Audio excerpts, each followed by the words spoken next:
Voy a leer unos fragmentos de Lee Strasberg de su libro Un sueño de pasión, la elaboración del método. Habla de las dificultades expresivas que pueden presentar los actores y la forma en que él, con el método que fue creando, fue trabajando sobre estas dificultades expresivas para lograr superarlas. Lo que más me sorprendió cuando leí esto es que muchos aspectos que él está mencionando en la forma en que articulaba su conciencia para ayudar a las personas, a los actores a que tomaran conciencia, son muy semejantes, digamos, a lo que nosotros hacemos en la terapia somática y en la danza terapia. Por supuesto, él aclara con mucho énfasis que su objetivo en absoluto era terapéutico y que incluso los métodos que usaban generaron en ese momento mucha controversia porque estaba tocando aspectos de la memoria emotiva que estaban vinculados con cuestiones psicológicas. Entonces él aclara que su intencionalidad nunca era terapéutica en el trabajo que él hacía, sino artística. Esto también me hizo pensar en lo que nosotros hacemos en danzaterapia creativa, cuando todavía no estamos listos, preparados para trabajar terapéuticamente, pero sí tocamos determinados aspectos de la memoria emotiva a través de estos métodos de conexión con un objetivo expresivo creativo que consiste en trabajar con la improvisación y la creación de coreografías improvisadas. O sea que uno puede trabajar alrededor de determinados aspectos y poner una intención creativa, expresiva, artística, o puede profundizar más hacia el fondo de esos aspectos para tener un resultado terapéutico. Pero esos aspectos son los mismos porque son los lugares donde la persona está bloqueada en su creatividad y en su capacidad expresiva. Entonces él dice así: el ser humano nace con ciertas facultades, pero aprende a emplearlas mediante la educación y los condicionamientos. Aprende a caminar y hablar sin ser consciente de los mecanismos que requieren tales funciones. Aprende a producir sonidos musicales sin saber qué sucede en el interior de su garganta. Aprende a decir palabras sin conocer los músculos y los nervios requeridos para realizar esa operación. El niño tarda 5 años en aprender a calzarse los zapatos y atarse los cordones. Una vez aprendida, la operación se vuelve un hábito. El niño adquiere hábitos de pensamiento, de habla, de conducta, de actitudes frente a su entorno. También adquiere hábitos expresivos. La expresión de sus sentimientos y emociones no es condicionada por la naturaleza, el carácter y la fuerza de sus respuestas emocionales, sino por las restricciones de la sociedad y el medio. Es consciente de sus hábitos físicos, pero conoce muy mal sus reacciones sensoriales y emocionales. Cuando el individuo alcanza la edad en la que se despierta el deseo de ser actor, conoce en cierta medida sus atributos físicos, tales como su voz, su manera de hablar y de desplazarse. Conoce poco o nada de las fuerzas y debilidades de su equipamiento sensorial y su memoria. Tampoco comprende sus emociones y su manera de expresarlas. Muchos se expresan en formas tan limitadas que las llamamos poses, puesto que son sus expresiones naturales. El individuo cree que son reales y auténticas. No percibe que son afectaciones suyas. Entonces él dice que tuvo que, con su método, hallar la manera de abordar ciertas poses que impedían la expresión auténtica, fruto de la relación entre la intensidad del sentimiento y la emoción.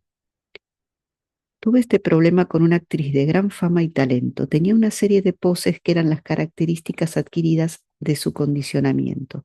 En una escena agitaba constantemente las manos. Para desalentar ese gesto, le atamos las manos a la espalda a una de las columnas que sostenían el balcón. Esto la obligó a eliminar el movimiento nervioso involuntario de las manos y esperar a que se creara la necesidad orgánica de expresarse. Cuando la motivación emocional adquirió suficiente fuerza, rompió, sin pensarlo, el delgado cordel que sujetaban sus manos a la columna. A esa altura, el gesto era necesario y expresaba una emoción subyacente.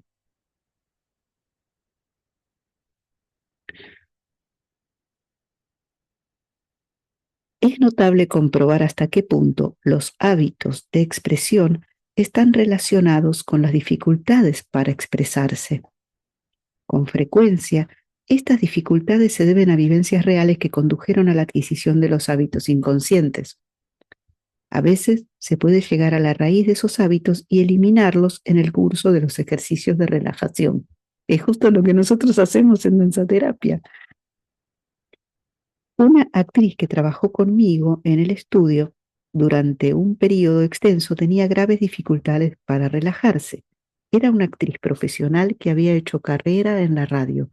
Al principio tenía una actitud muy negativa hacia el trabajo en el escenario porque solo confiaba en sus aptitudes orales, pero con el tiempo pudo crear en el escenario con mayor convicción y autenticidad.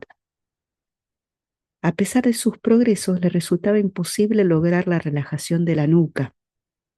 Eso lo vemos todo el tiempo nosotros en las clases, porque la nuca es un lugar donde se asienta la atención mental de mucha gente. Dados sus progresos en otros aspectos, me pregunté cuál sería el problema que la quejaba. Traté de ayudarla a apoyar la cabeza en el respaldo de la silla a fin de relajar los nervios y los músculos que estaban un tanto rígidos. Escuchen esto porque es maravilloso, porque es algo con lo que que todo el tiempo vemos nosotros en las sesiones de danzaterapia. Por eso me pareció muy importante, porque aquí habla de un caso muy particular, muy semejante a muchos casos con los que yo he trabajado. Dijo que no podía, digamos, no podía ella soltar la cabeza sobre el respaldo del sillón porque sufría de artritis. Eso es lo que ella decía, que no podía hacerlo porque sufría de artritis. Al inclinar la cabeza hacia atrás sentía un dolor punzante en la nuca. Para estudiar el problema, la hice apoyar la nuca en la palma de mi mano e inclinar la cabeza hacia atrás poco a poco hasta el momento de sentir dolor. Aquí él aplicó las técnicas que nosotros trabajamos en terapias somáticas de sostén. Él le sostenía la cabeza. Todo su cuerpo estaba bastante relajado, menos ese punto. Le hice inclinar la cabeza lentamente de a 1 centímetro por vez, esperando la reacción de dolor. Por fin la apoyó sobre el respaldo de la silla sin haber sentido el menor dolor. Me dijo que desde niña era incapaz de mover esa parte de su cuerpo libremente. Expresé dudas de que hubiera tenido tensiones en la cuna. Sentido. Respondió que no, que el problema había comenzado cuando empezó a dormir en la cama.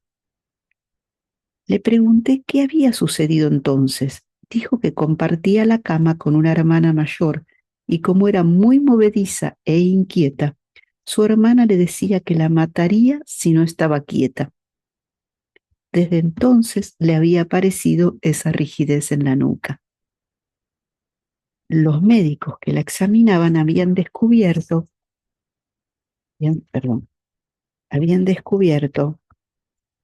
cierto grado de artritis, pero no tanto como para justificar semejante dolor. Evidentemente, tanto la tensión como el dolor eran provocados por el condicionamiento.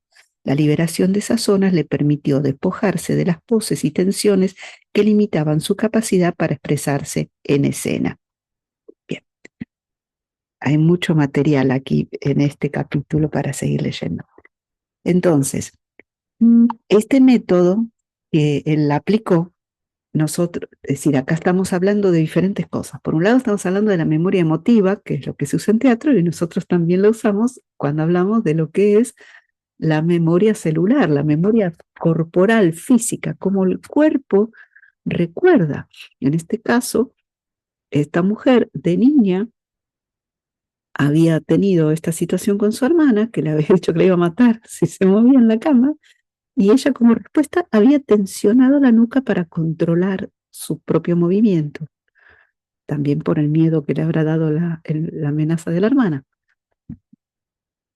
Entonces era incapaz de hacer un movimiento relajado con su cabeza.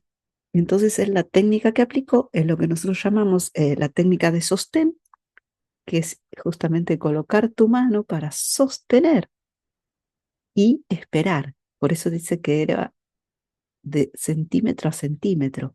Acá implica que el terapeuta o el danzaterapeuta, digamos, pueda colocar la mano, respirar, relajarse, conectarse con sus propios apoyos, tener esa paciencia de ir esperando, esperando, esperando, hasta ver si aparece esa respuesta de dolor, que finalmente en este caso, como ves, la respuesta de dolor desapareció. ¿Por qué desapareció? Porque la persona pudo confiar. Por eso cuando sostenemos una cabeza, siempre decimos a la persona que entregue su peso y esperamos hasta sentir el peso de la cabeza en las manos. Y no avanzamos hasta sentir el peso. Lleve el tiempo que lleve esa espera. Para algunas personas puede suceder eso en una sola sesión, en unos minutos, y para otra persona podría representar un trabajo de varias sesiones. Eso depende del tiempo de cada persona y también depende de el trauma que está alojado en ese núcleo de la memoria física y que se manifiesta a través de esa tensión y de esa contractura. Bien, bueno, seguiremos entonces otro día con este libro para ver distintas técnicas y distintos aspectos que están vinculados a la danzaterapia y que podemos nosotros rescatar, tomar del teatro para aplicarlo en nuestra tarea. Muchas gracias.